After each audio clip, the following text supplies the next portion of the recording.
All right, well, I am ecstatic to bring in my next guest here, the one and only Shore Gregory. Now, I got to go down the list. Shore Gregory is from the Island Creek Oyster Farm, which is also part of the Island Creek Oyster Bar, which is also part of the Island Creek Oyster Foundation. So did I get them all covered there, Shore? I think you got it pretty well accurately covered. Excellent. How you doing today, man? Great to have you here. Yeah, good, Michael. Thanks a lot for having me. It's great to be on. So I've been out there. I've been out to the farm. I visited. I had the pleasure. Shore gave me a tour out there. Unbelievable facility out there. So you guys, you got a lot going on out there. Why don't you tell me how did it all begin? How did it all begin out there for Island Creek Oysters in Duxbury? Skip Bennett started Island Creek Oysters back in the mid-'90s, and actually it was a clam farm before it was an oyster farm. And through some trial and error, Skip had a group of clams that were ready to come to market, and they actually fell prey to a disease that had actually never before been seen in Duxbury Bay. And having a few years into aquaculture at this point, he decided to give oysters a try. And this was in the late 90s. A lot of people told him that he was going from bad to worse, but through a lot of hard work, he actually made oysters grow in Duxbury because they aren't a naturally occurring species because the water's too cold. So he introduced oysters for the first time into Duxbury Bay, and successfully did it. Along the way, friends of his got involved and all started growing their own oysters and selling them through Island Creek Oysters. And in about 2001 was when we really had our first crop of oysters that were ready to come to market. So that's the quick overview. So I've been to some oyster farms, and you and I had this conversation. I've seen them. I've seen them very different. Now, you guys are different because I've seen them. They're crated, and it's a very controlled environment to a certain degree. There's some different science techniques, if you will. But what is a differential point for Island Creek as compared to other oyster farms? Yeah, Duxbury Bay just happens to be one of those uniquely perfect places to grow oysters. The combination of salinity, temperature, the type of nutrients that exist in Duxbury Bay, all of those things lend themselves to a great balanced oyster. And when we say balanced, we mean sort of salinity on the front end and then a sort of sweet, complex finish on the back end. Beyond that, there is really a lack of natural predation in Duxbury, which allows us to grow oysters through an upweller and nursery system. But then when the oysters are about an inch or an inch and a half in diameter, we're able to plant them directly on the bottom. So we sort of jokingly call that free-range oysters. And because of that, we're able to harvest oysters 52 weeks a year. And additionally, because they grow on the bottom, they have plenty of room. They're very uniform. The shells are very thick. So, our guys work really, really hard to produce beautiful oysters. But Duxbury Bay certainly has a hand in producing these amazing oysters. So it literally grows basically in a natural habitat, because as you and I talked, I've seen it done in crates, where they have to come out of the water, because of the winters up here in the Northeast, and then also we've talked about roping, where it's grown on a rope and you kind of just go to the side of the pier and they're pulling the rope out and the oysters are all there. So this is really just a natural environment for the oysters.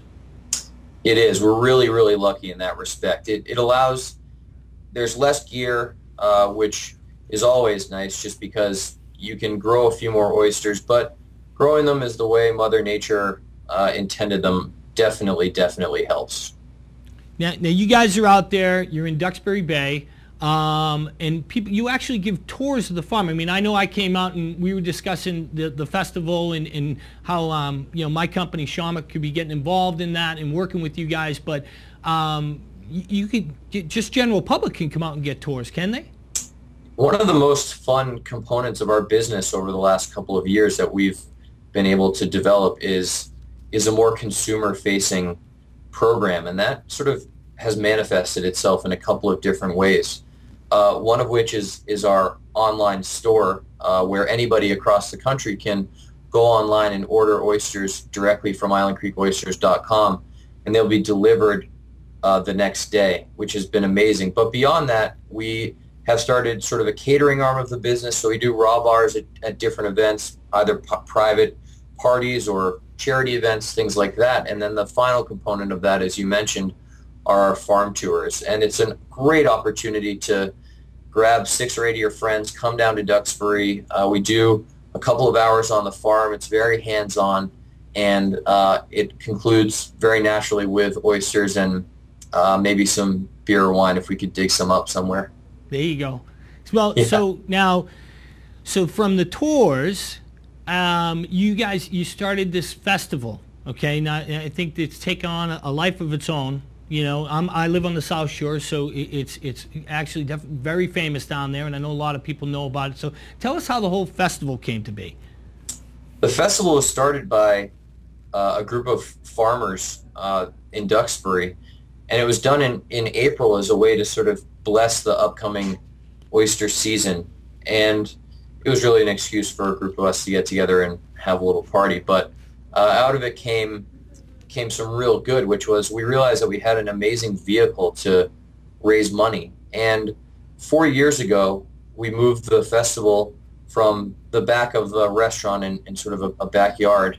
We moved it out to Duxbury Beach, and moving it out there provided us a larger venue to hold the Oyster Festival. And we really had no idea what we were doing. But the first year we moved it out to the beach, 1,000 people came. And as we were leading up to the festival, we decided that it would probably be a good idea to have some food there for people to eat. So we asked Jeremy Sewell of Lineage Eastern Standard, now obviously one of our partners at the Oyster Bar, himself, Jamie Bissonette of Toro and Copa, and Greg Reeves from Green Street. Those guys came down and cooked a little food, and people really had a great time. From there, we expanded the festival, which now includes about 25 chefs from Boston and New York. This year we're expecting 3,000 people for the Saturday component of the festival. And then we also are doing a Friday night component for the first time. As the festival has grown, obviously, so has the money that we've raised. And last year, the festival netted out just over $160,000, which all obviously went into our foundation, which really supports aquaculture. We have a mantra around the office that says we believe in aquaculture. And really what that means is aquaculture is a great vehicle to produce food. And our foundation wants to support projects that promote the use of aquaculture. So our first project we funded is a Woods Hole Oceanographic Institution project on the island of Zanzibar in Tanzania. And our next project, which is what the Friday night benefit will be at this year's Oyster Festival, is funding an ongoing project called Caribbean Harvest, which is fish farming in Haiti. And obviously Haiti is a place of tremendous need, and we're excited to just lend one small hand in what is a very significant, which is probably a big understatement, but a significant philanthropic effort to try and help the people of Haiti. And this all really, how long has the festival been going on now? This will be the 6th annual, so it's all evolved pretty quickly. So in the foundation started right around the same time, or? The foundation started 3 years ago, and it was a little bit of a cart before the horse situation where we realized that we had this unbelievable fundraising opportunity, but hadn't quite settled on a line of giving that really works for us, where we felt we could lend not only financial assistance but also expertise. We grow oysters in Duxbury, but we grow oysters for people that are able to eat them in some of the nicest restaurants around the country. So certainly we're not helping feed the world, but our knowledge can be applicable across some other fields. And because of that, the work in Tanzania and the upcoming work in Haiti were natural extensions. And so the foundation really grew out of that. So the foundation grows, and you guys definitely, and I think it's fantastic. I think you see the success you're having, and the first thought you have, and everyone I've talked to that's been associated with this thing is how can we help somebody? not, hey, great, we've got this awesome business, we're being real profitable. You guys really, it's a labor of love, as we talked about, because oyster farming is not easy. It's not easy work, and it's definitely a labor of love, and you guys are giving back, and I think that's fantastic. So now you've partnered, as you said, you just mentioned about partnering with chefs. So you've partnered with a lot of chefs because obviously they love your product, and that all of a sudden spawns to you open your own restaurant. So how did that all come to be? Sure. You know, Island Creek certainly has gained a following over the years, mostly because we really felt so strongly about the oysters that we were growing, then connecting them with the best chefs all over the country. And as the Island Creek following grew, we felt that an oyster bar would be a great way to sort of bring the oysters even one step closer to the consumer. And over a set of years, you know, Skip and I really felt like it would be a great opportunity. And Garrett Harker, who is the proprietor of Eastern Standard and now one of our partners at the Oyster Bar, alongside Jeremy Sewell, the stars really aligned, and being able to open the Oyster Bar has been great. It obviously took a couple of years to get all the details sorted out, but we've been really happy so far. Yeah, and that's, I mean, and it's a beautiful spot. You are right in Kenmore Square in downtown Boston, and all huge acclaim from all the food critics, the bloggers, everyone out there. You know, the Island Creek Oyster Bar is just a great spot to go to in the city of Boston. Whether and you know, it's not a matter of, you know, it's right around the street from Fenway, which is, if you're going to see a game, that's where you have to go to start. But you know, definitely a great spot to. And it's not just about oysters. There's some great food there beyond just the oysters. And Jeremy's a phenomenal chef who has an unbelievable reputation and a great knack for a palate of food. So we've got. You also now are delivering, as you talked about, I think you mentioned earlier, but I want to reiterate this. You're delivering now, you've started this whole consumer product where people can get the product to their house. Yes. Yeah, we're really excited about this. It's something that we've been sort of plodding along on for a couple of years, but, you know, given the response that we've had at the restaurant, and I feel like at the Oyster Bar, certainly we've gotten off to a great start, but I think all of us feel like we can continue to work really hard and continue to improve what we're offering at the Oyster Bar, be it the oyster program or, you know, the unbelievable food that Jeremy's putting out. But one thing that we realized was, and we've realized for a couple of years, being able to provide oysters for people in their house, there really isn't anything more unique than that. So connecting the farm in Duxbury with people all over the country, we believe that oyster shucking really is one of those life skills. You know, everybody should have the ability to stand around their kitchen sink with a bunch of friends, oyster knife in hand, shucking away. And so we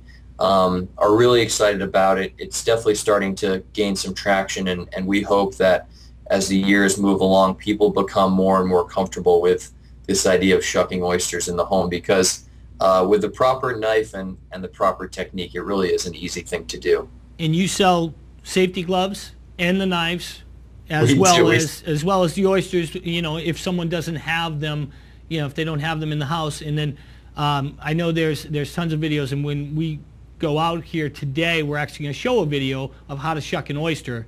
And I agree with you. I think it definitely is a life skill. It is. I mean, you know, I've been in the business for a long time, and I've worked raw bars and shucked. Obviously, I'm not as fast as I used to be, but, you know, it's definitely something that people should know. And if you want to get Island Creek oysters, this is where you go. You can either call 781-934-2028. The address is 296 Park Street in Duxbury, Mass. And you can obviously go islandcreekoysters.com and go on there, islandcreekoysterfarm.com, and you can order the oysters directly online, get them shipped to your house anywhere in the United States. I believe you go to Canada as well, correct? We go to Canada through some of our wholesale outlets, but unfortunately crossing the border with raw shellfish or live food isn't as easy as we'd hope it to be. So on the consumer side, it's just within the lower 48.